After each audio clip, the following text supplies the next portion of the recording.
Hello, welcome to Revelator Alf, the Bike Mag Show here. It's a video podcast, live stream radio show, whatever you want to call it. This morning, I was supposed to come on last night and do the live show, but I come on this morning instead. There's new stories coming out this morning. I'll be trawling a lot of the global motorcycle press, bringing you the new bike news. I encourage you to go and look at these publications as well. I'll also be talking about the press releases that I've received myself about all the brand new motorcycle models that are coming out for 2023. And this is the premise of this show, really, to bring you all the latest news of what's out there and any discussion topics as well. So I'll be talking bikes, new bikes, products, new innovations, new tech, petrol motorcycles or internal combustion engine motorcycles, electric motorcycles, whatever you want to talk about. That's what we're here as well, with general Q&As. Let us know where you're at. Let us know in the chat if you're coming on later. If you're watching the show later, by all means, leave comments and let us know your thoughts. If you want to hear or discuss any particular topics, if you want to hear me discuss particular things, then by all means drop us a line and let us know your thoughts. If you're liking these live shows, let us know as well. Okay, so with everything that's going on as well, you can just show your support down there by the super chats, super stickers, super thanks as well at the bottom of the chat panel. But also you can go to the website revelatoralf.com. There's lots of information there about electric bikes, normal petrol bikes as well, models that is going to be updated as well for 2023. There's lots of products there, links that I use in my day-to-day biking life and also in the workshop. Lots of stuff going on in the workshop right now. Been doing a bit more work on the project build there as well. So that's stuff. But also you can show your support there as well by a direct crowdfunding link, I suppose you want to call it. And all this helps just to keep the show on the road. Okay. Without further ado, let's just get straight into the new bikes, all new bikes.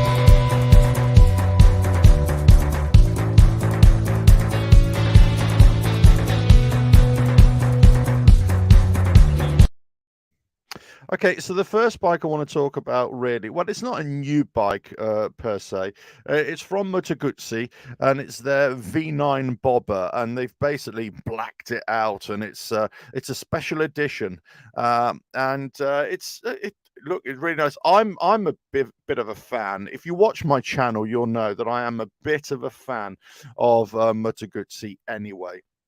Let me just share the stream here for you, and this is from lots of magazines or online publications, I should say, are talking about this bike right now, or they've done features on it. Let's put it that way.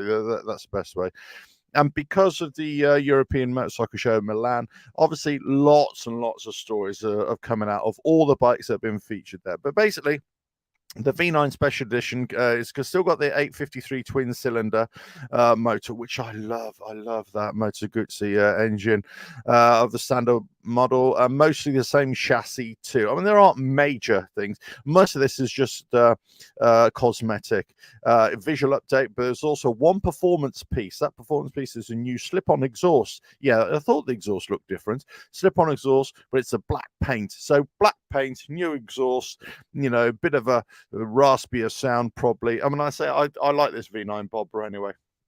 So I am a fan, as I said. I am a fan. Right. Okay. So that's that one. I mean, pretty decent effort there from Moto Guzzi. I mean, they're not the most prolific of motorcycle manufacturers. I'll give them that. But there we go. Okay, here's another one which I'm not 100% sure about, but I thought I'd bring it to you. Brough Superior. The they're British and French owned now. They sort of re-emerged, and this is their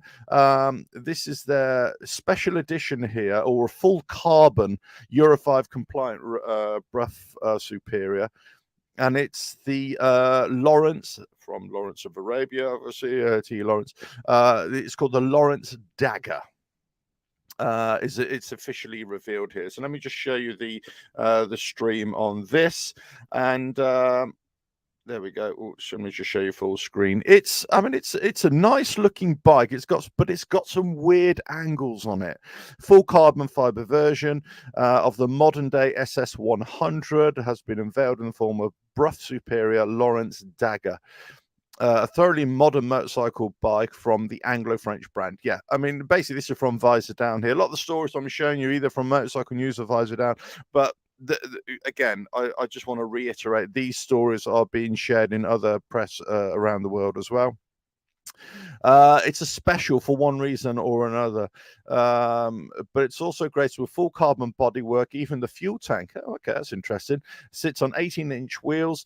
Bruff is saying that this is the first for the brand. Finally, it's the first Bruff Superior model to be powered by a fully compliant, clean burning Euro 5 engine.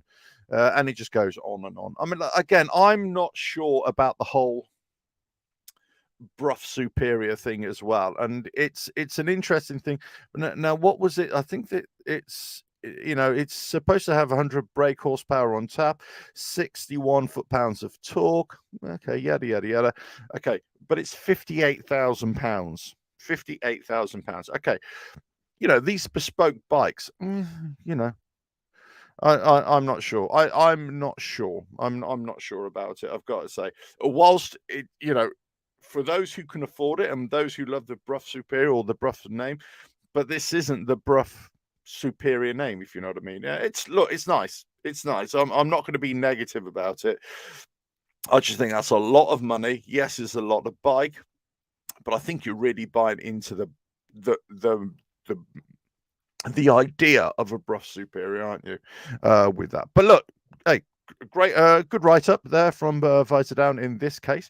Okay, the next story here is Motor Marini, the Italian off-road brand here. But the quick story here is that this is their Motor Marini X-Cape ADVR revealed. Well, it's a concept really, rather than a fully thrashed out bike. If I just show you the again Visor Down here, but this is again covered in lots of different stories here. I like this as a bike because it's very rally-esque. It's very, Dakar Rally is coming online in a couple of months, and the launched earlier this year, there was a Motor Marini X-Cape, which was like their first time Motor Marini doing a middleweight adventure sector or an adventure bike, right? And this is where I think, me, this is where I think it's at in terms of adventure riding. If you look at Dakar, 450cc's has been, the dominant sort of size in many years. But essentially what happened was that their ADV bike was really for the road and light trails. It wasn't for off-road. However, they come out with this concept to say, look, we're going to beef up suspension a little bit. We're going to put dirt tires on it. You could really take this off-road. So there's quite a bit of information there. But look, so in terms of off-road bikes and everything like that, I would much prefer to take something like this, 450, 500cc off-road, really off-road capable bike, and use that in terms of size, in terms of weight, and just general handling, because you just don't need the big bike. But the beauty of this mid-size is that it could easily do road miles as well. So look, I like Motor Marini as a brand. Not a big brand, I got to say, but definite one.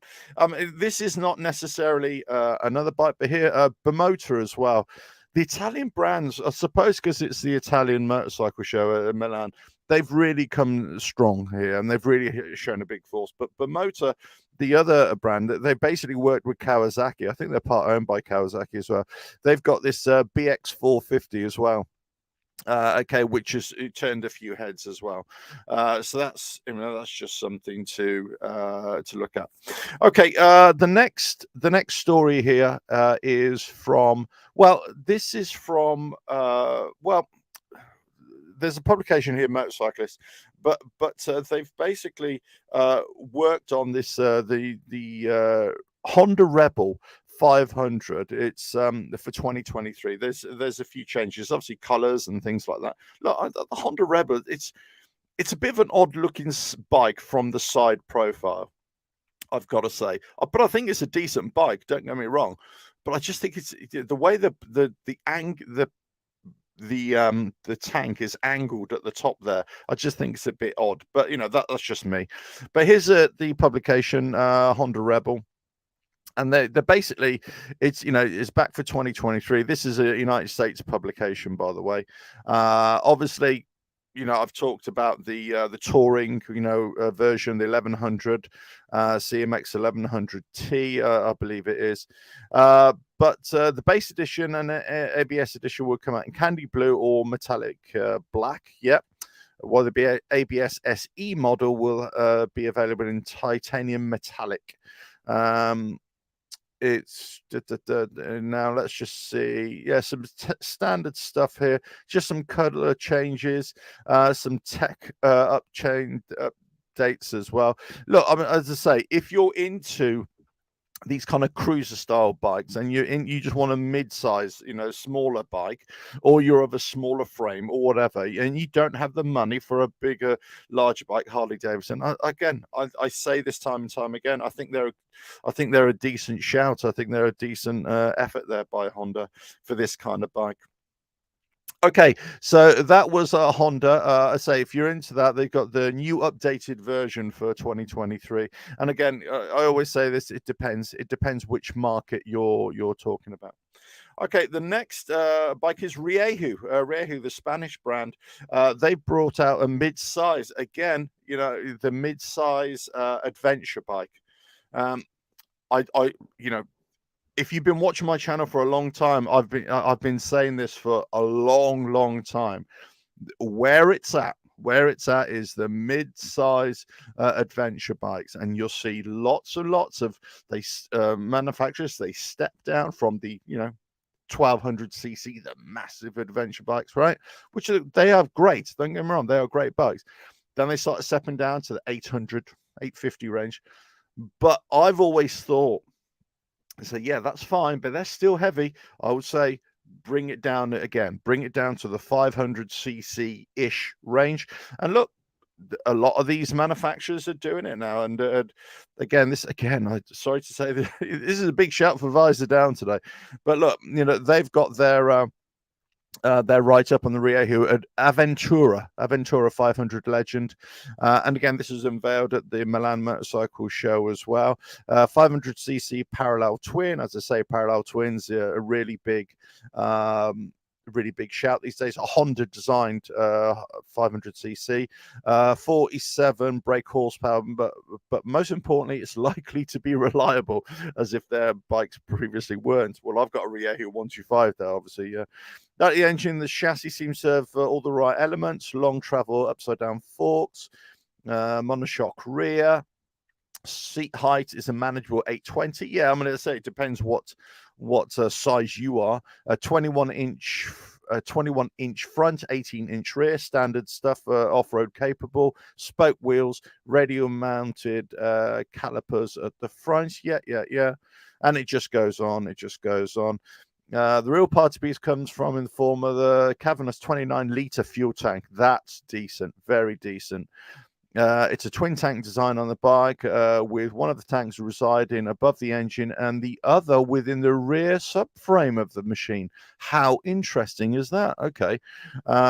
Given the Honda design engine has a very frugal nature, when I tested the Honda CB500X, I was averaging 70 miles per gallon.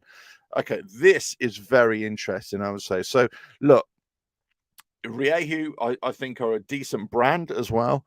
And if you're looking for some kind of off-road adventure bike, I mean, you can go for brand names, or you can go for something like this. They've got a good name in the off-road sector, especially the last few years. They've been coming on strong as well. So this, yeah, I would say it's a decent shout for anybody. Okay, so the next one here, well, I'm just gonna I'm going to give you this one because this is an interesting one. Okay, a lot of the press are talking about this new Piaggio Vespa, right? Okay, so please don't turn off right now. It's it's a 300cc 23.4 brake horsepower. If you like scooters, fine. I'm not going to go into too much of it because I would say go and read it. Go and read it. I think Motorcycle News and even Visordan and all the manufacturers are talking about this Piaggio. Piaggio, a massive company, of course. They own other brands as well, like Moto Guzzi and stuff like that. But what I like most is the title. All you need to, this is from Express Drives, all you need to know about the most powerful Piaggio Vespa. I mean, it's just, I love it how publications just, how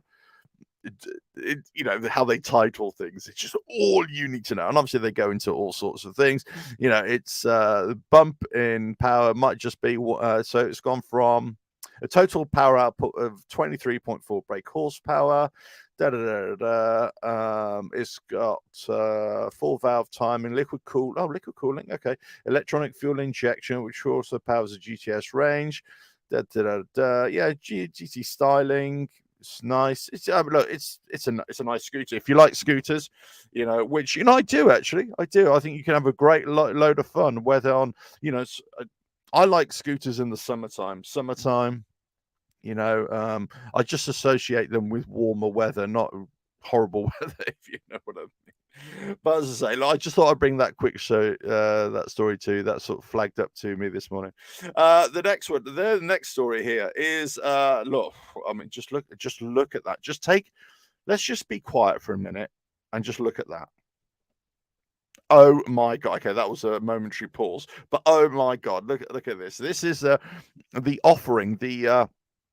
Well, is it a limited edition? But MV Agusta basically revealed the new Super Veloce 1000 Serie Oro Gold Series, basically among the 2023 range. I mean, MV Agusta, obviously, not bespoke, but they are a premium brand, not selling very many motorcycles, but they are selling very quality. At a price, of course, very expensive.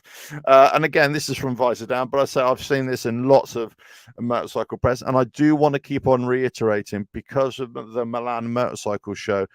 The Italian manufacturers have had a big showing. If you go to the Motorcycle Live Show in a couple of weeks or next week, or whenever it is, then it's not going to be a big show from them. But basically, MV Agusta have announced 3 new models for 2023 with a Super Veloce, super very fast, basically. The Brutale 1000 RR and the Ampello scooter, all being revealed at the Milan show. The Super Veloce 1000 Serie Oro or Gold Series. I mean, it's got gold accents as well. It's just, I mean, it looks nice. It looks nice. The established Super Veloce makes use of the MV's 800cc 3-cylinder engine, but the new Serie Oro version expands to use their 4-cylinder 1000cc motor. That makes the naming straightforward. MV Agusta Super Veloce 1000 Serie Oro. I mean, it just looks okay. It just goes on and on. But very nice from MV Agusta there, I would say. I mean, it just looks nice. The one thing I would say, this kind of front headlight nacelle here fairing, just from that picture, it just looks a bit odd right there. It just almost looks, it's almost very, very reminiscent of something from the past. I would love to speak to the designer of this and see what were they thinking when they were designing this, because this seems to be very narrow. This seems to be very sort of 50s, 60s. This part here, just the part right behind the headlight, it just seems to be too narrow. It's almost like it's sticking out there. And it could be the little fin bit there, but there we go. Look, that's just me. Okay. All right. So MV Agusta, they've talked about this. Okay. I suppose that is an interesting one, but this is a section now I'm going to talk about in the news.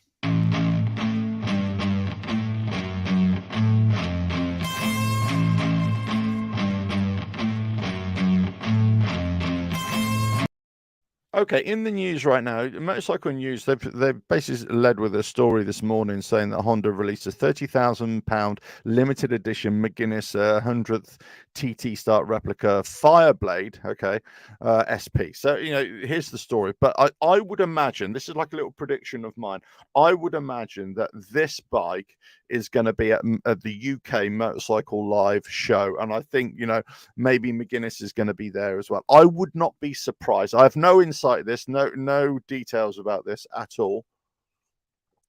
It's I haven't been given any lead on this, but I would imagine, John McGuinness, obviously a legend of TT, of course, and so it's just I would imagine that Honda are going to be making a big play on this, and also because they've released this, and him being British, I would imagine it's going to be there. So there we go.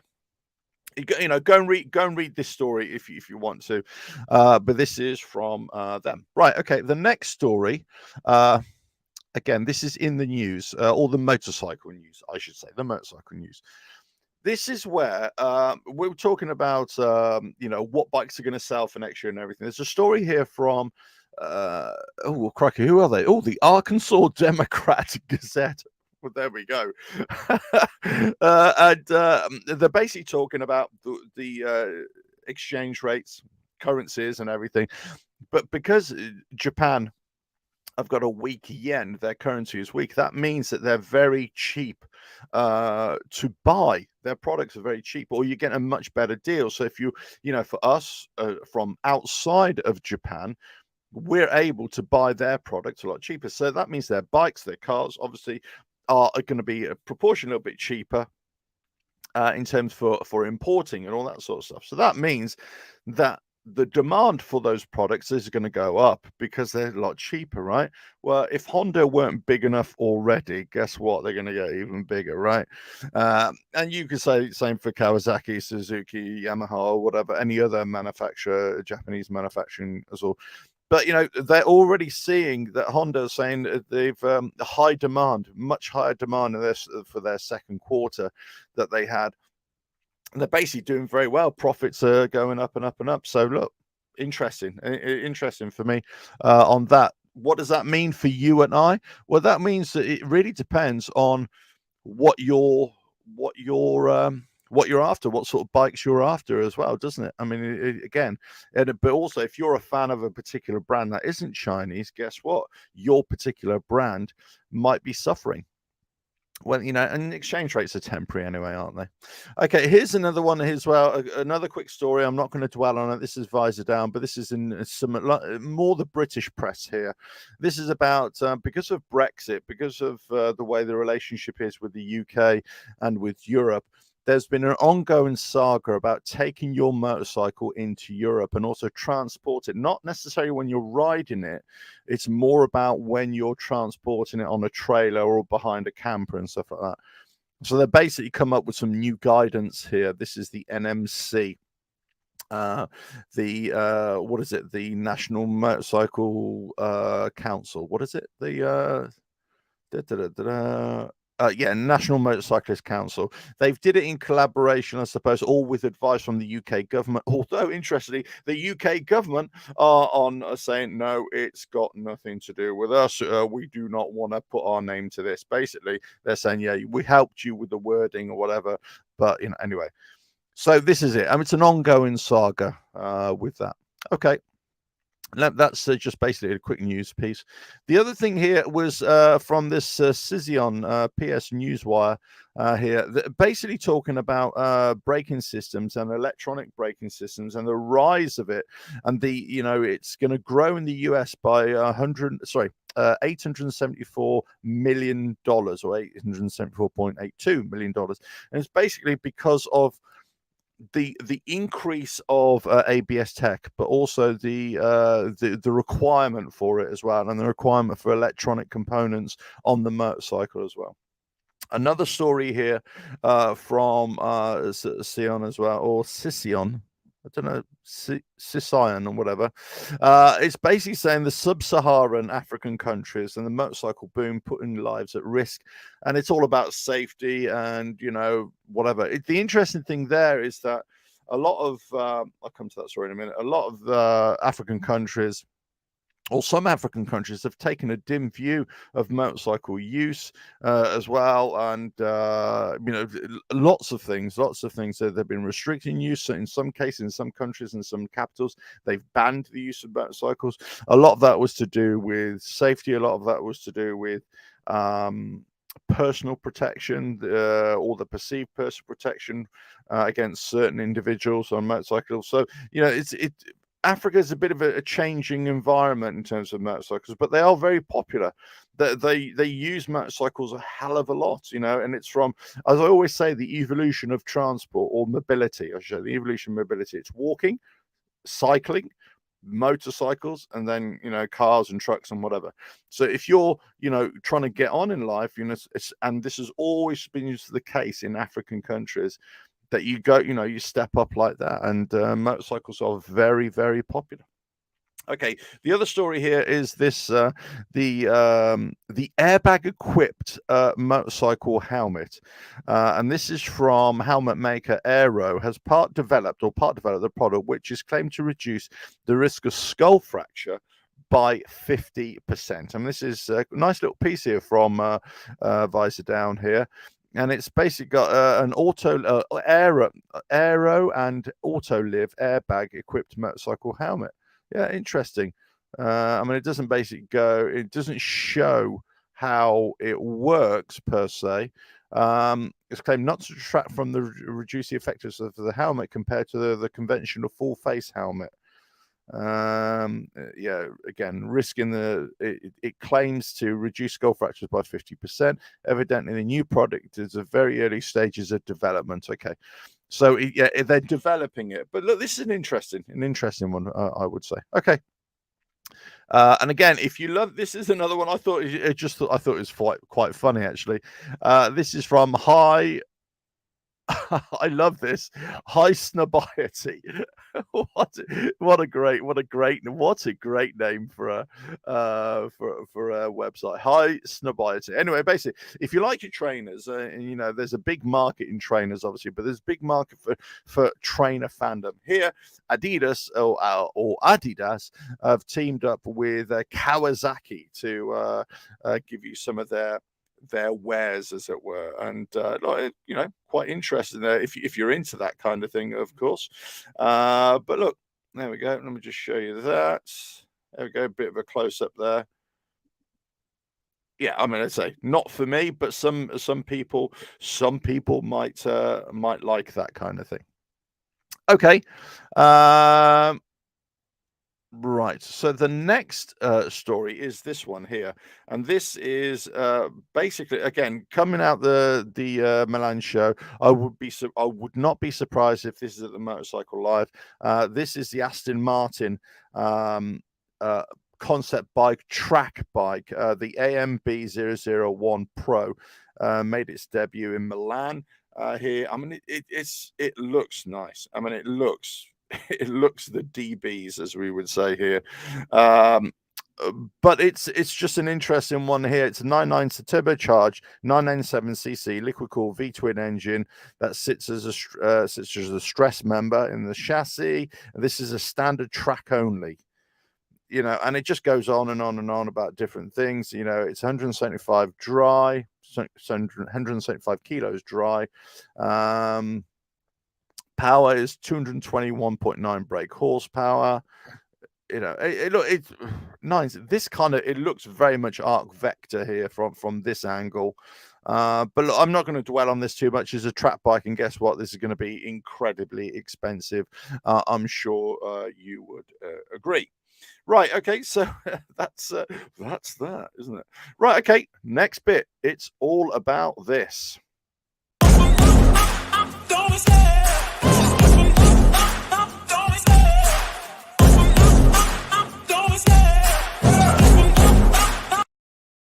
Okay, so the next is it's electric bike time. And here we're talking about this brand here. Let me just share the screen here with you. This is Sondor's Metacycle from the United States, I think California based. And they've been a bit slow in bringing out this bike here, their Metacycle. But the interesting thing, why I wanted to quickly talk about this bike here, or this company, is that it's coming in on a really decent price. I mean, it's like 5,000. I thought, oh, here we go. I thought I had a better picture here. It's $5,000, and there are electric bike manufacturers, and that was from Electric publication. Electric bike manufacturers, scooter manufacturers, short range manufacturers that are producing bikes in the region of about $5,000, pounds, dollars, shekels, whatever. So again, this for me is where the electric motorcycle market is at, really. This is where an affordable bike, it'll do short distances, which is, if you're commuting, which most people would probably be doing anyway. And it's very quick charge times, 3 or 4 hour charge times in some cases. I mean, if you saw my story the other day when I was talking about battery recharging on some new developments there. Hey, some would say in about 10 minutes, in new chargers. So new battery technology, new charging technology, and new motor technology. Obviously, it's a very fluid thing here to talk about that. But look, they've had a bit of a delay in getting their stuff out there, their products out there. But $5,000 was the original price, but now it's saying the available for reservation was $6,500. Yeah, look, that's to be expected because of everything that's going on in the world, right? But look, I say this is where I think this is at. Okay, the next bike is all about this. Have a look at this. This is from Eric Buell, who used to be with Harley Davidson, obviously, of course. Then he went and set up his own. Then that all folded. Eric Buell, the Buell Motorcycles are started up. I don't think he's actually anything to do with it. However, what he did do was set up with another partner this electric bicycle manufacturer called FUELL. And this is their first motorcycle or electric motorcycle. I mean, just look at some of the lines on this. It looks very futuristic. It looks very kind of chunky as well. I got to say, I like it. I think this looks really nice, really cool. And let me just bring the story up for you as well. There we go. It's here, and this is from wallpaper.com. I don't know what they are, but I've just found them. The Flow. This is the FUELL Flow, FLL, Flow, the FUELL Flow, and it's the electric motorbike from American EV manufacturer FUELL. Takes inspiration from classic sports machines and its sparkling performer for daily commute. This new all-electric motorbike is a FUELL Flow. FUELL is a brainchild of American inventor and bike designer Eric Buell, along with French businessman Frédéric Vasseur and Francois Xavier Terny. Based in New York, the company began the Fluid e-bike. Yeah, they start with e-bikes as well. I think they're trying to crowdfund as well to get this a bit more going as well, but decades of experience in the industry. I mean, it just looks nice. It looks very interesting.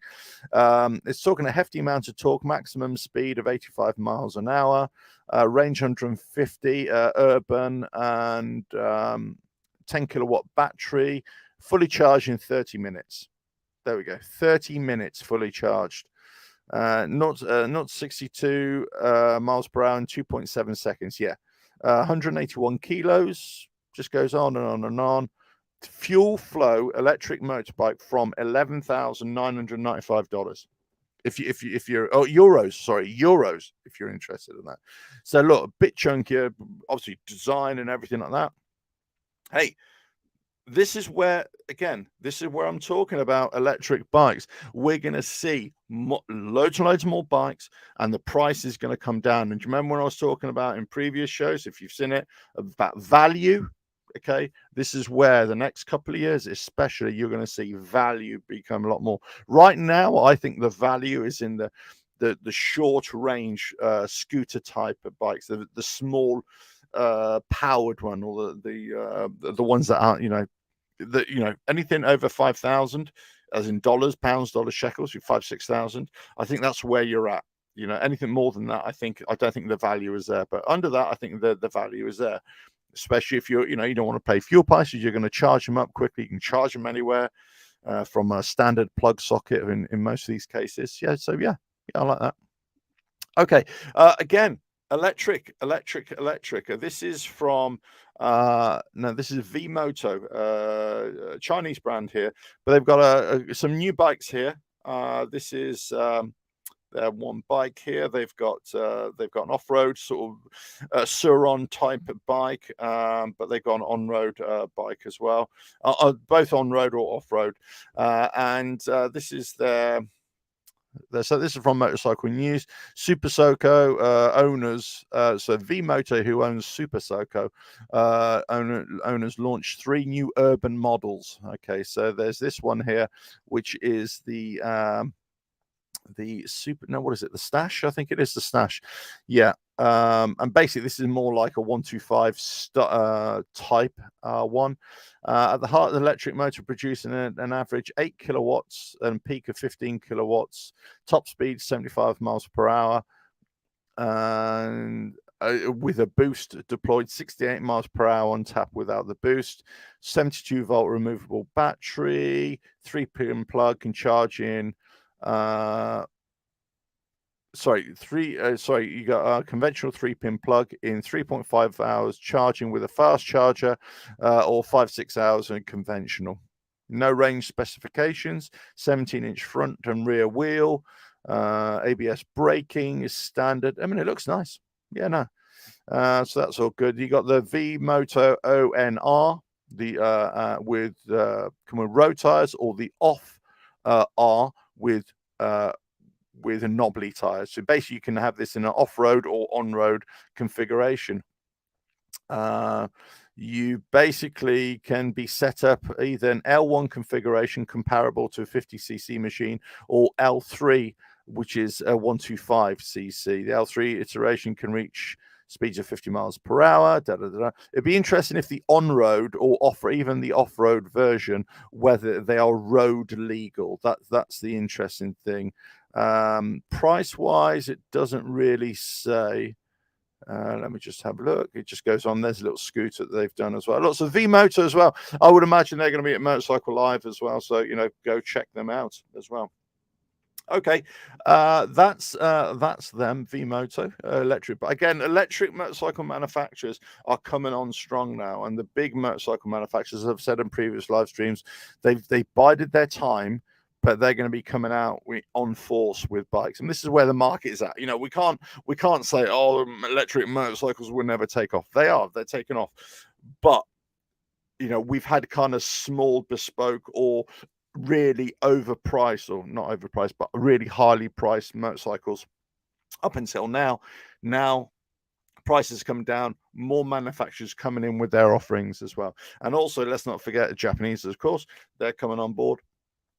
Indian motorcycle manufacturers are coming on board as well, but China, and I talked about this brand a few weeks ago. This is from China. And it's this with this bike here. This is now, they just shown this at the Milan Motorcycle Show here. But this again is the Da Vinci DC 100, and this is going to be coming into to the European market within a few months as well.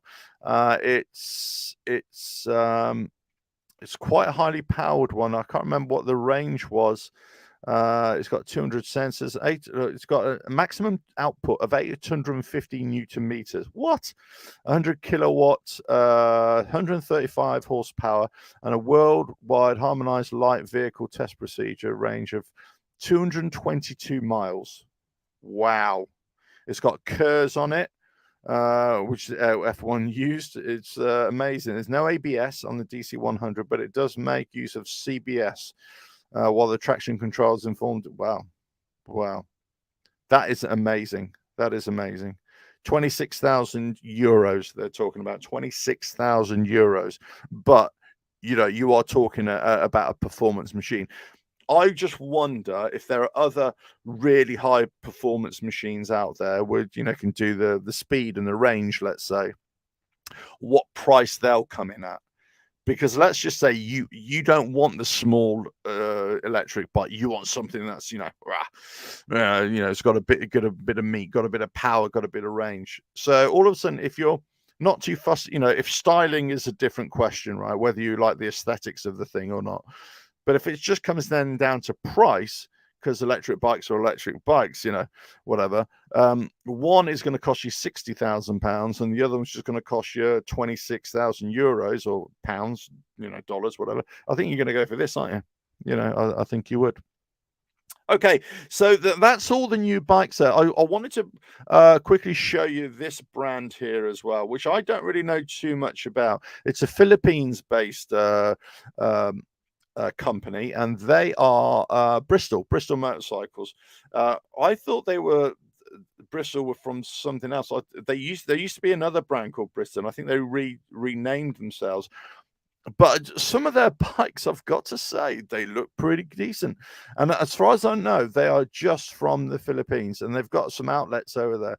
But they got this Bobber 650, which looks really nice. They got this Venturi 500, which is again a smaller adventure bike. The Veloce 500 is like a street bike, and they got scooters and low powered things as well. I mean, but if you look at engines, 649cc, the Bobber, it's a dual overhead cam, parallel twin, maximum output 69 horsepower, 62 newton meters of torque. It just looks nice. It looks very similar to a Triumph Bobber, of course, a little bit. But that's what they are. But it just looks nice. I mean, I have no idea. I don't think they're exporting. I'm not sure if they're exporting. Let me know if you know more about the Bristol motorcycles. But I say they are nice.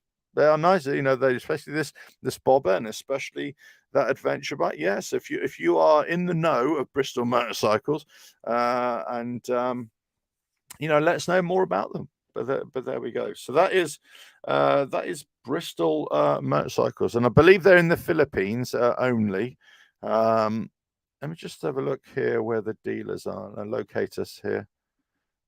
It is there, Caloocan City, Yugong, Antipolo. Yeah, there's lots of outlets. I think it's all in the Philippines.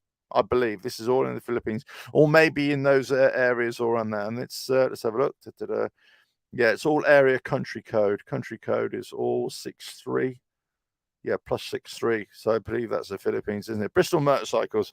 Whether they bought it out from something else or whatever. I'm sure there was another Bristol motorcycles before, from a few years ago, and I thought they were kind of a European. A small European design house with Chinese manufacturing. But again, whether this has got something to do with them, whether they bought out the rights, I actually really don't know. But I thought they were a nice looking bikes there from Bristol motorcycles from the Philippines. So big shout out to those guys. Listen, it's all about the big reveal today. It's all about the big news that's coming out of the motorcycle press, and it's all the new motorcycles. And of course, daily basis is always going to be new bikes, especially this time of year. It's almost like you're bombarded with motorcycles, with new offerings, new variations in models. Sorry, I had to wet the whistle there. So it's forming a big part of these shows right now. This motorcycle magazine show. So if you're not really interested in that, I understand that. And if you have your favorites, you're only interested in your favorites, I understand that as well. But I thought it's only right and proper just to discuss all these new bikes, all these new brands, and what they've got to offer. If you've gone to the Milan Motorcycle Show, then you would have seen a lot of these things. If you're going to go to the Motorcycle Live Show here in the UK, then you're going to see a lot of these offerings as well. I mean, I just had another look at the Motorcycle Live show. Let me just see if I can show you as well. Motorcycle Live. Here we go.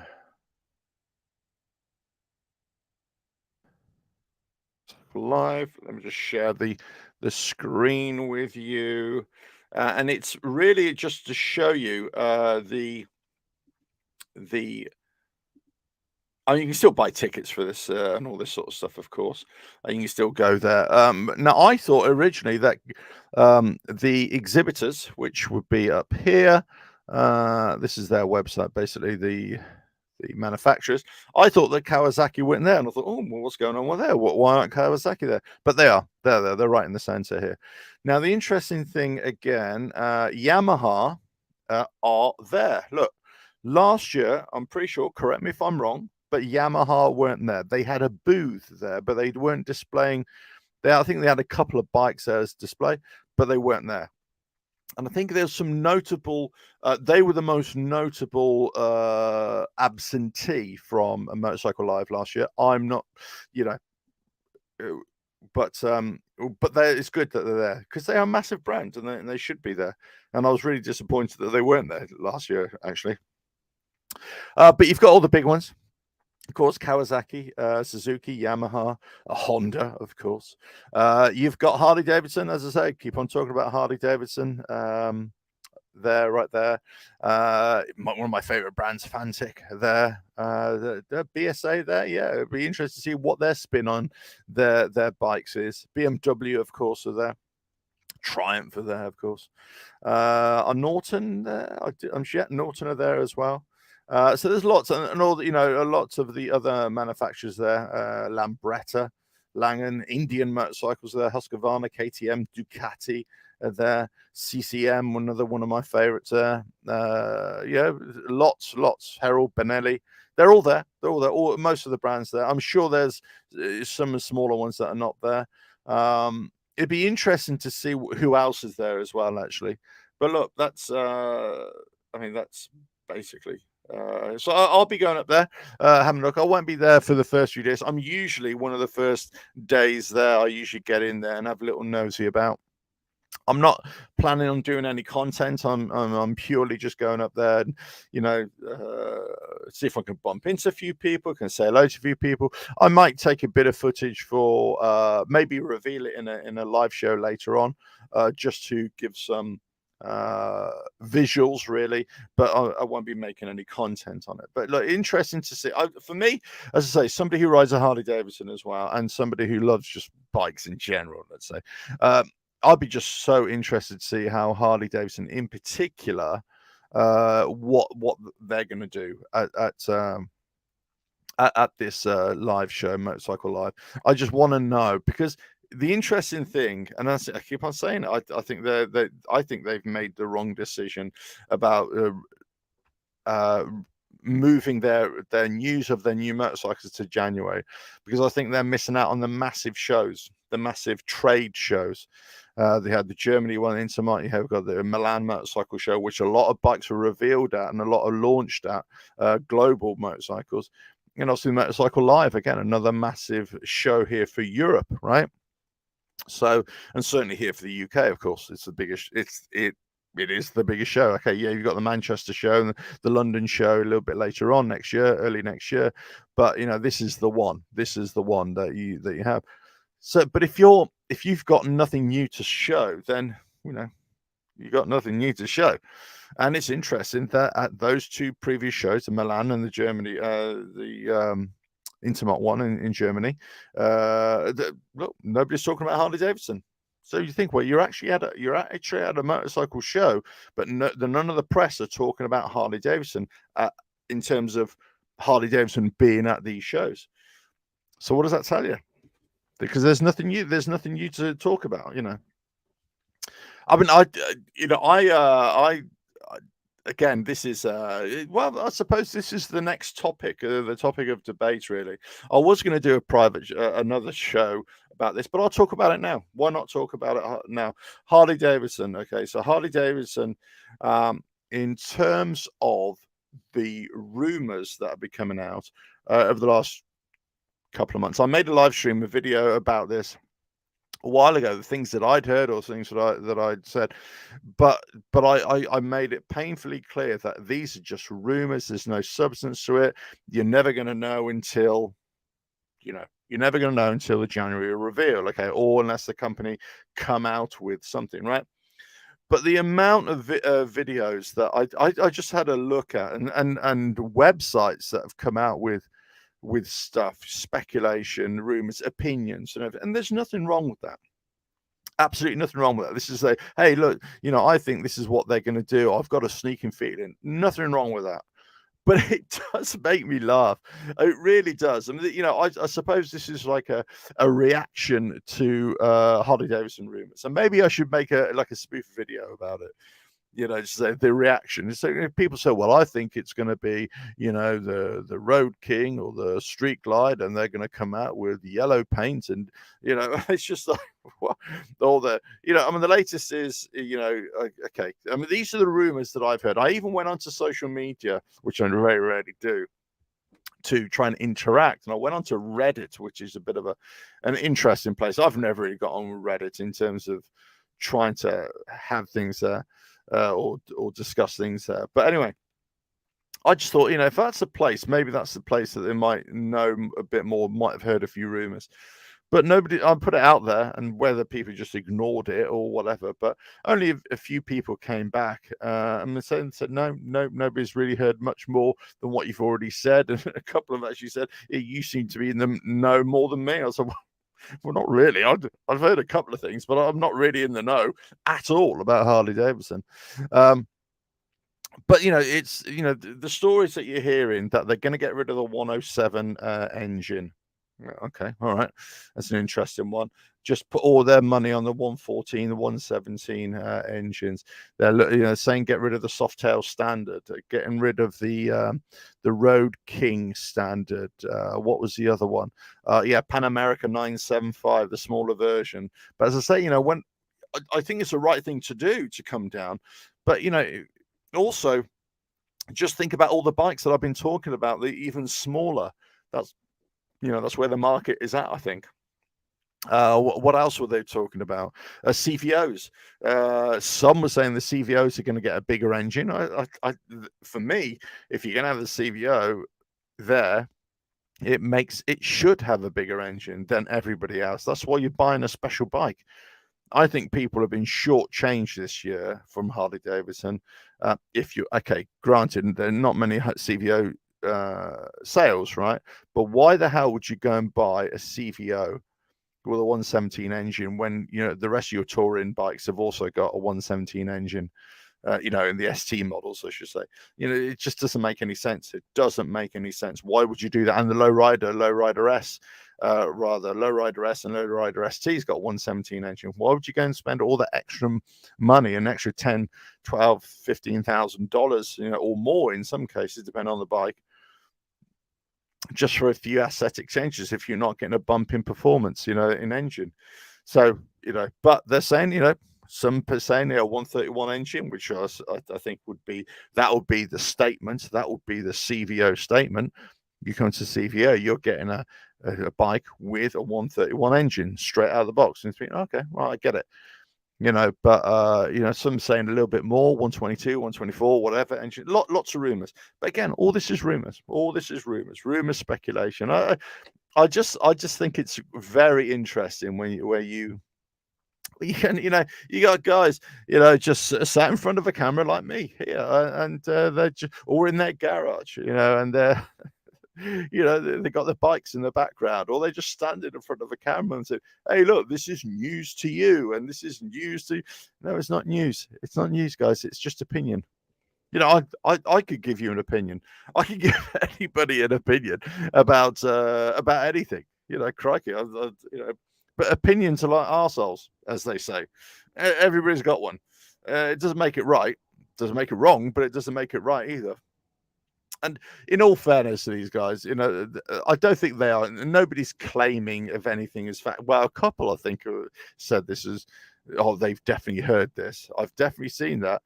And then I look at it a little bit more and I think, no, this is just your opinion. This is just like your wish list. This is just what you want. No, I have a wish list from Harley Davidson, from any manufacturer. I have lots of wish lists. Don't get me wrong.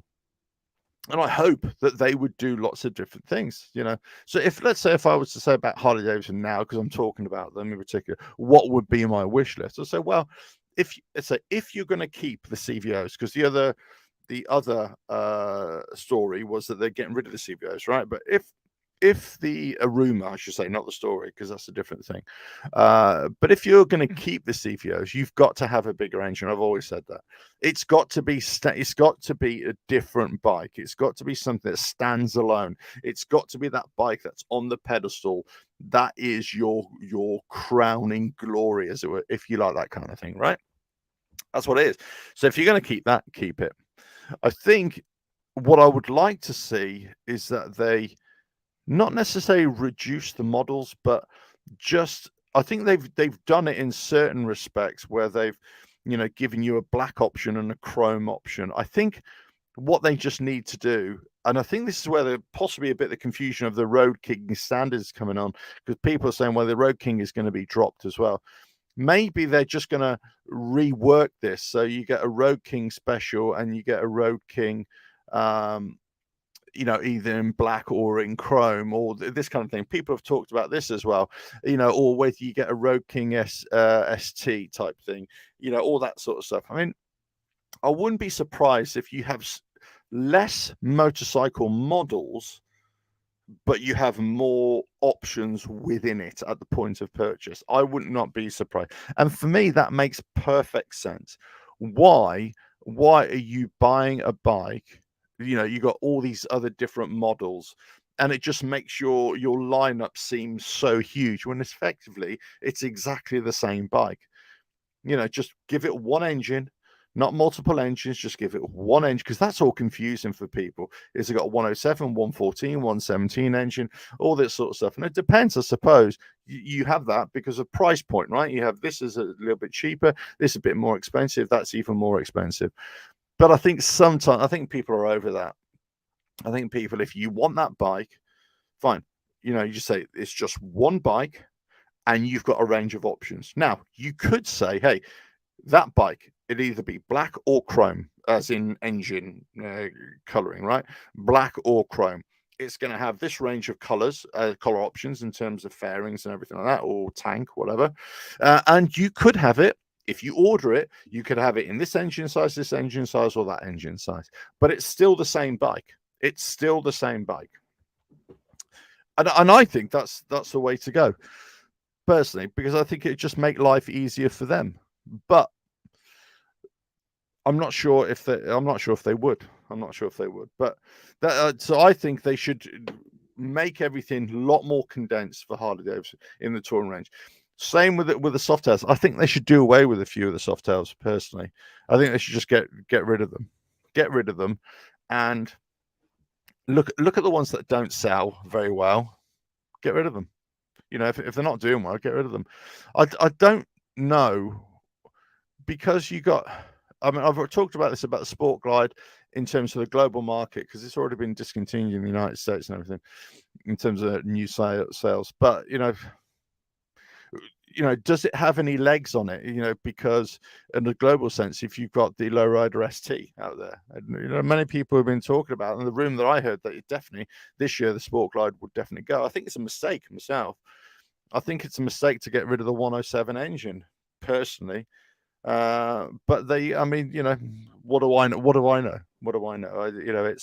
But if I had a wish list of bikes, I would say I'd definitely put the CVO above the rest in terms of engine power and engine size. I would definitely condense all the Tourers to make it, you've got that bike in all these different options, right? But it's just that bike. With the Softails, I would slim it down as well. You're probably thinking, well, hold on, wait a minute. What if you're getting rid of all these bikes? What are we going to see? I'll say, right? You replace them with your next generation bikes or your new models, right? So your new models would be, because let's face it, air cooled is it's you know it's gone. Well, it's not gone. It's great, but it's you got to be thinking. So Harley Davidson are thinking next generation. So Revolution Max engine, right? Okay, the liquid cooled, which isn't new tech, but you know what I'm saying, right? Well, we already think that it's going to be a Pan America 975, right? Okay, fine. That's what the rumor is. Okay, and out of all the rumors, out of all the speculation, out of all the opinion out there, right? I think that one to me makes the most sense. That makes the most sense to me, right? To have a smaller bike. I don't think it's small enough, but I take the point, right? Because I think 975 and 1250 are just too close to each other. I think you need to drop it down to a 700. I think they just need a much smaller Pan America. That's what I think. Whether that'll never happen, of course, but that's what I think. But I think Revolution Max engine is the way to go. Right. So here's the thing, right? In the Softail lineup, as it were, maybe just bring out a Revolution Max Softail, right? In the Tourer lineup, bring out a Revolution Max Tourer. That's what I would really like to see this year. And that's what, I've always said, if you put a Revolution Max engine as a touring engine in a touring bike frame, let's say, give it bags, give it a fairing, give it an audio system, all that sort of stuff. Well, look, then you're covering all the bases. Then you're covering all the bases. And yes, some people may not like it, but it's certainly fend off a lot of interest from, or certainly may attract a lot of interest from, let's say, Indian riders who've gone to liquid cooled engine touring engines, or other motorcycle manufacturers who have got Tourers, let's say like BMW, let's say like not their R18, I'm talking about their other bikes. I mean, it could be the R18, it could be their K1600, that kind of thing, the RT 1250 RT, that kind of thing from BMW. Great Tourers, great. That RT, fantastic Tourer, right? Or from Honda, their Goldwing. Whatever I'm saying is, you could also say, right, hold on, we've always had air or oil cooled bikes, right, for our Tourers. But guess what? You've done all this liquid cool stuff. Well, I'll tell you what, we've got liquid cooled now. Yeah, have a bit of that. So I think, Harley Davidson, if they wanna really do something this year, they need to bring out the Revolution Max engine in a touring chassis, a touring Revolution Max engine, a bike, and they do need to do one as a Softail type bike, right? That's what I would like to see. Now, whether they do or not, I think doing it in a Softail is maybe a stretch too far for them. But I think in the touring, definitely, and I've talked about this in the past as well, many months ago. I think this is the way it is. So that's my wish list, as it were, was to condense every other traditional air-cooled bike, but to introduce Revolution Max engine bikes to those lineups, right? Now, the other rumor, which has been going on and on and on and on, it's like a broken record, and then you don't hear about it for a while, and then all of a sudden people start talking about it again. It's obviously the Bronx, okay, that Street Fighter, the Revolution Max engine, the Street Fighter. Will it ever come out? And this is what, 2 or 3 years ago now it was first shown. I saw it in the flesh. I thought, yeah, decent. It looked a little bit generic. I thought, yeah, it's okay. But, hey, if you want to make a statement again, and you've already got the engine there, and you can rework the chassis, rework the looks a little bit. Yeah, bring out the Bronx, do something there. So as I say, if you're evolving the company, you want to attract new people, then new riders, and you're looking for the future, okay, medium future, because I don't think, obviously, electric bikes, that's the long future, of course, and maybe hybrid bikes and alternative fuels and all that sort of stuff. But here, look, this is what it is. This is my wish list, as it were, from Harley Davidson. There we go. Let me just delete that. Sorry about that. There we go. Yeah, so I mean, Harley Davidson are an interesting brand. I even before I owned a Harley Davidson, I just thought they were a very interesting brand, the way they do things, and I just don't think this. It's obviously working for them in terms of marketing or keeping things alive, right? And it keeps this alive, or the interest alive in Harley Davidson, when others have already, come out with everything. So it keeps that intrigue there. It keeps it alive. So I get it from that point of view. But I just say this time and time again. I just think that, when we're all talking about all these other brands, we're not talking about Harley Davidson. When you go to these big reveal shows, trade shows, or public shows, Harley Davidson are there, but nobody's talking about them. So they're a damp squid, or whatever the term is. It's just not enough. So I think, again, Harley Davidson, the show that I'm going to, the Motorcycle Live show in a couple of weeks, or next week, whenever it is, I just wish, I hope that they just at least put on a show and not the same stand that they've had for the last 3 or so years. I just want them to get back to, hey, the Harley Davidson stand is a party stand. Let's go and have a party. That's the kind of thing that I want to see. Whether they will or not, I don't know. I'm not sure that they will. Who knows? But, and again, I say, I don't believe any of the rumors. And it's rumors. I don't believe rumors. Full stop. And especially when it comes to this, if people listen to opinions, that's fine. If you're talking about, opinions are one thing, just trying to say, oh, this is what I've heard. Well, where have you heard it from? That kind of thing. And, all that sort of stuff. So I get it. Rumors are there. I get people start talking about it, but a lot of it is rumors. A lot of it is wishful thinking. A lot of it is just like, well, we got to bring this bike back and that bike back. And it's just, oh, another icon bike is this. And you're like going, crikey almighty, Oh, I think the new color is going to be red, or the new color is going to be blue, and you're like going, who cares? Who cares what it is? It's kind of, a lot of it is just nonsense, And this is not just from YouTube videos. This is like on online publications. This is global online publications. This is like websites that have, everybody starts, speculating about it, because that's all you got to do. That's all you about Harley Davidson. That's all, these live shows, what I'm doing, I'm bringing you the new bikes. You've got it. There's press about it. There's press releases. There's images, all this sort of stuff. With Harley Davidson, you can't do any of that right now. But as I say, if I were if I what I would want to say, I'd want them to simplify their Softail lineup and also their Tourer lineup. Simplify it, right?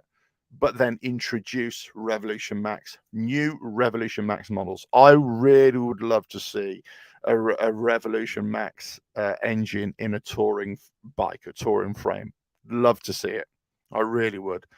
And I know people out there are probably going to be hating this idea, but I just love the idea. And for all the reasons, because I think the engine is a good engine, right? But for all the other reasons, and in terms of the competition out there, all the other offerings from out there, it's something for Harley Davidson to say, look, we got an answer to that. We've got an answer to it. Now, one of my other wish lists, again, which would never, I don't think it's ever going to happen. I want it to happen, but I don't think it's ever going to happen. And I certainly don't think now, is that I've always said this. And if you watch my channel, I'd always say this about Harley Davidson, that I just don't think they have enough bikes that are entry level, or they don't have bikes at entry level. They don't have bikes that are smaller cc. So I think they should have smaller cc motorcycles. Even if it's just one 500cc bike, that's what I think they should have. 500, 600 cc's. Maybe if you just say, right, okay, we've just got one engine. It could be a Revolution Max engine, 500cc, whatever. I don't know, whatever you want to consider. But you say, right, we're going to have a small cruiser, we're going to have a small adventure bike, we're going to have a small street bike, whatever. You could bring out 3 or 4 different bikes. It could even be virtually the same engine and same chassis, but with just a few bolt-on bits here to make it aesthetically pleasing. Look, Triumph have been doing that for years and years. Let's put it that way. So I don't see why Harley Davidson can't do it as well. So I think there's lots of scope there, lots of scope for them to enter a market. And again, if you make it cheap enough, they were talking about the hookup with the Chinese motorcycle manufacturer, with originally it was, what was it, a 300cc, then it went up to a 350, then a 400, 450. Then I think last bit was a 500cc. Whether that would ever come out, who knows? Whether that come out. Yeah, so here's a comment just come through. Thank you. Yeah, always enjoy your content. Thank you, man. Thank you. HU would need to make a bigger Rev Max motor for the tour. I think you're right. I think, but it does produce a lot of power, though. It does produce a lot of power. So I'm not so sure. Well, I don't know. I mean, it's hard to say, isn't it? I mean, could they make a bigger engine, but could they beef it up? Could they, in terms of power output? Brad, it's Brad. Hello, Brad. Yeah, I agree with you. I think that's a decent shout there. I think that's a decent shout. Could they, the Revolution Max engine that they've already put in the, let's say, the Sportster S and the Pan America, is that just a medium tuned bike? Could they put not a bigger engine, but could they put that engine with a bigger power output, maybe more torque, to cope with a touring aspect to it? Because the Pan America is, you put bags on it basically and boxes and load it up. It's got enough power. It's got enough power there.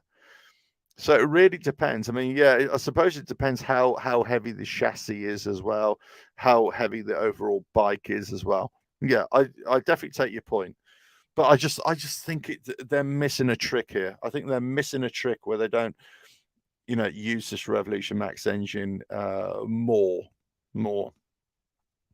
And let's face it, I just think it's crying out. That sector is crying out for a liquid cooled bike, liquid cooled engine, crying out for it. And and if you can come in on price and it's a comparable price to like Indian, Honda, of course, especially, but BMW, big players in that market. Other manufacturers that are producing liquid cooled tourer style motorcycles. Do you know what? Or sports tourers or that kind of thing. What about if they came out with a sports tourer? A bike that is more of an upright riding position, but it's got boxes on it or bags on it, soft luggage or whatever it is, or hard luggage on it. It's got a bit of a fairing, but it's more on the sportier nature. So they've basically taken a bike, a touring bike, a sports tour, but they put in that 1250 engine, a Revolution Max engine. They're giving a higher tune. Then all of a sudden you've got a bit of a rocket there. BMW have successfully done this with some of their sports tourer bikes. Kawasaki back in the day was ZZR 1400, which was the sportier version, which I had. But then they had the GTR 1400, which was the touring package. Great bikes. So could they do something like that? I think, hey, why not? Anything is possible. Anything is possible. But first of all, are they going to listen to you and I? Of course not. They probably will never listen to anybody. They only listen to their own echo chamber of what they're going to do. And then fine, that's what the way they want to go. But I think if you're looking at evolving the company or evolving what the bikes can do, that's it. I think, when we talk about CVOs having a bigger engine and all that kind of stuff, hey, you're kind of still talking about the things from yesteryear, aren't you? You're still talking, you're not really moving. So if you've come out with this Revolution Max engine, then that's what you should be pushing now. That's the direction of the company. That's the direction of it. Doesn't mean you're getting rid of all those other engines, but you're just not the air-cooled M8 engines. But you're just thinking, well, okay, well, that's there, but this is where we're taking it now. This is where we're bringing all the new stuff. Hey, why not them say, look, I tell you what, instead of this only the Revolution Max engine, what about if there's a new engine in the coming in soon, a new type of engine, maybe a new type of engine that I'm sure they are. I'm sure they're developing a new engine. They've got to be. All manufacturers are looking at new engine in their R&D facility. I'm sure they're researching a new engine and new fuel types, and because all manufacturers are doing it. They're all looking at different ways for the future. They've got to be. They've got to be. They'd be stupid not to. They've got to look at that kind of thing. But I say, it's like if I had my and again, as I say, I want to say this all the time. My reaction to the rumors, I just think they're laughable. I just think it's silly. I just think it's not silly in terms of, well, the rumors that are pretending to be, yeah, this is going to happen. I think it's silly. I think that the rumors that are opinion based, I think that's fine. Just they are just opinions. But I think but if I were to give you a wish list, it would have been a CVO with a bigger engine, simplify the Softail and the Tourer lineup with the M8 engine, but then just introduced more Revolution Max engines, one in the Tourer, one in the Softail range, but definitely for me, as I'll say until I'm blue in the face, much smaller bikes in the range. Like a 500cc bike, they'd have 2 or 3 models, whatever. Will we see the Bronx come out, the Street Fighter? Well, people are talking about it again, but then again, people have been talking about this for a long, long time. I think when they brought out the Nightster, it looks okay. It looks a bit weird in places, the exhaust and left side and all that sort of stuff. But the lines of it in general, I think look okay. I just think the way they launched that bike was just a nonsense. Again, if you want to talk about a reaction to a motorcycle launch, I thought that was an absolute farce, the way they launched that bike. And I don't think it's sold in great numbers. And I think if you're going to take that bike, first of all, if you're going to release the Bronx, because originally the Bronx was always in the 975 engine, I think, well, first of all, ditch that. Unless you're going to highly tune that, you put a 1250 in it, boom, there you go. That's the engine that you want in that street bike, that Street Fighter. You want a high powered engine in there. You want a high tune in there. You want whatever it is, the highest tune. If you're going to come out with a new bike, because I'm not saying the Nightster is a flop, and it's a different kind of bike, of course. I'm not saying it's a flop, but what I'm saying is that, whatever.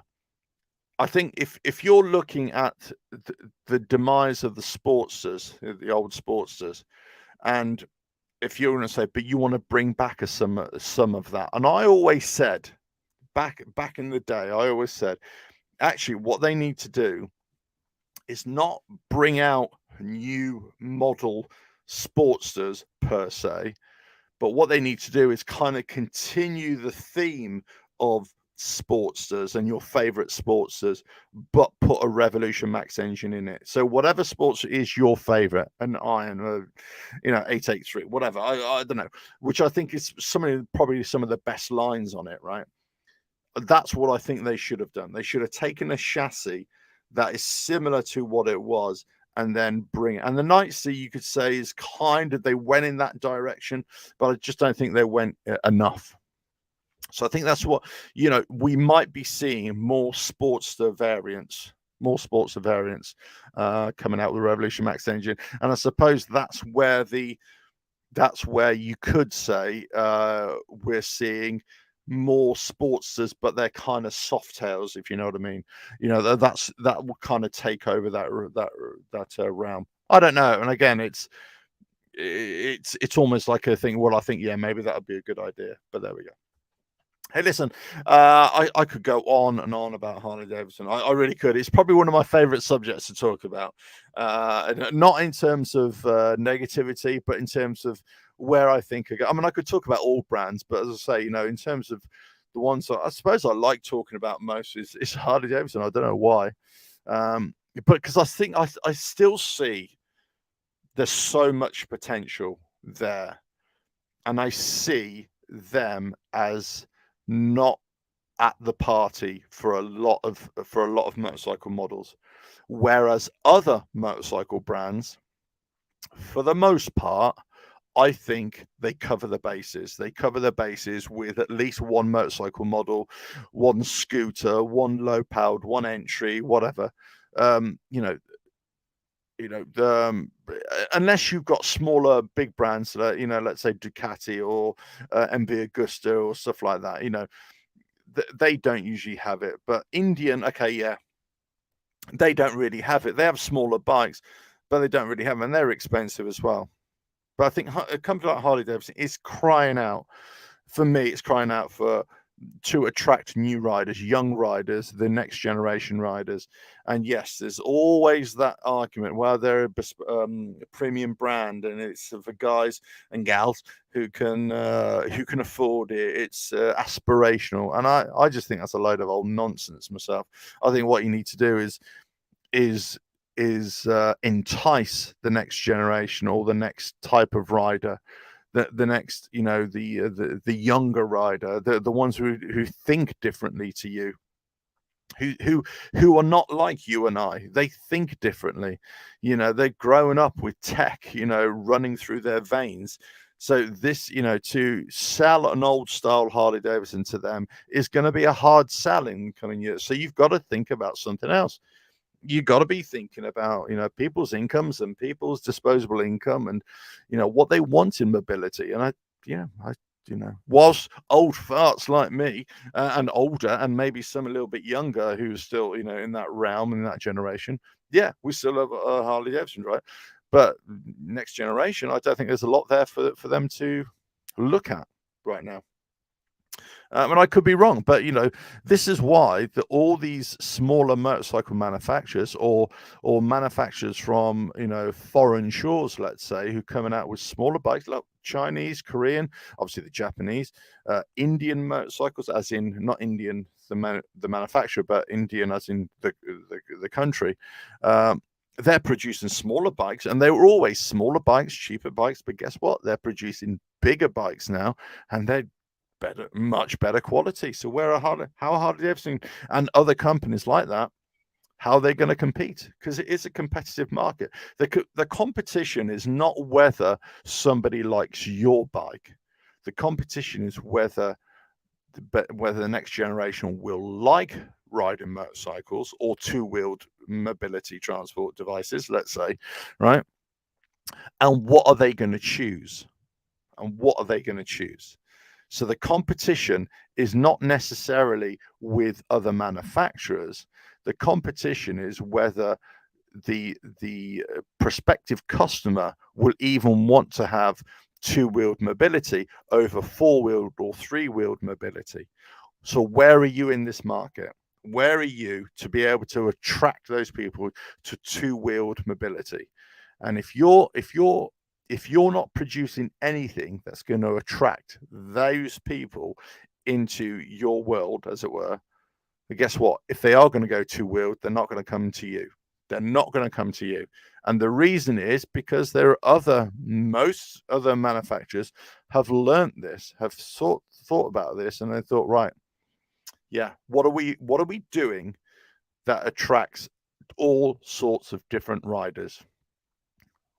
Men, women, young men, young women, teenagers, whatever, whatever demographic you want, whatever persuasion you want, whatever cultural race, religion, whatever demographic, whatever type of person you're talking about. Okay, you're talking about big manufacturers out there who've kind of thought about this and thought about, okay, if we could have that for that kind of market or demographic, and that might appeal and that appeal. I don't see any of that from Harley Davidson. And then again, I don't see any of that from Indian either. But I don't, especially Harley Davidson, because I'm talking about them now. They don't have it. So if my wish list, my ultimate wish list would be for Harley Davidson to actually do something to protect themselves in the next for the generation's time, the generation in the future. And not, when I talk about a generation, usually 25 years, I'm talking less than that, 10, 15 years. because if they're if they're out in the market, they're out in the market. But anyway, listen, that's a topic for another discussion. As I say, I've rambled on quite enough. Anyway, listen, thank you for joining. Thanks for watching. If you're watching this later, again, please do so. Leave your comments. Let us know your thoughts about the new bikes, but of Harley Davidson as well, of all any other manufacturer out there. Let us know what your thoughts are, whether your favorite manufacturer is Suzuki, whether it's Yamaha, whether it's I don't know, HES, BSA. It doesn't make any difference. We're not. I'm not anti any other brand at all. I'm very pro all brands, and I think all brands have some great bikes, and they have some duff bikes as well.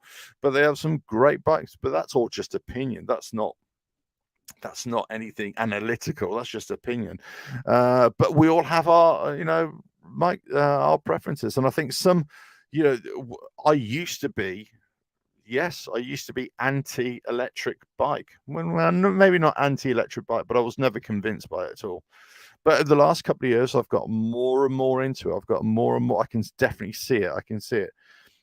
But where I see the problem is the value of them. As I say, it's the value. And when the value is getting there, that's where I think they're a much better proposition. And we're on the cusp. We're on the cusp of seeing that. Anyway, listen, thanks for watching. And I will catch you again on another live show, whenever that is. There might be a bit of a break from live shows. Well, when I say a break, a few days, whatever, because I've got other things to do. I've got other people to see, other plans to make, and all that kind of stuff. But I will catch you again, and be safe out there. And thanks for watching the Bike Mag Show. I don't know, whatever, the Bike Mag Show. I think that's quite a good term, isn't it? I think I'll carry on calling it that from now. The Bike Mag Show. Go watch it right from the start. All the new motorcycles, all the news stories, and discussion topics and everything like that. But there'll be more of this coming. Let me know what you think, and please, do all the subscribing and the liking and the sharing, and any support gratefully received. Catch you again.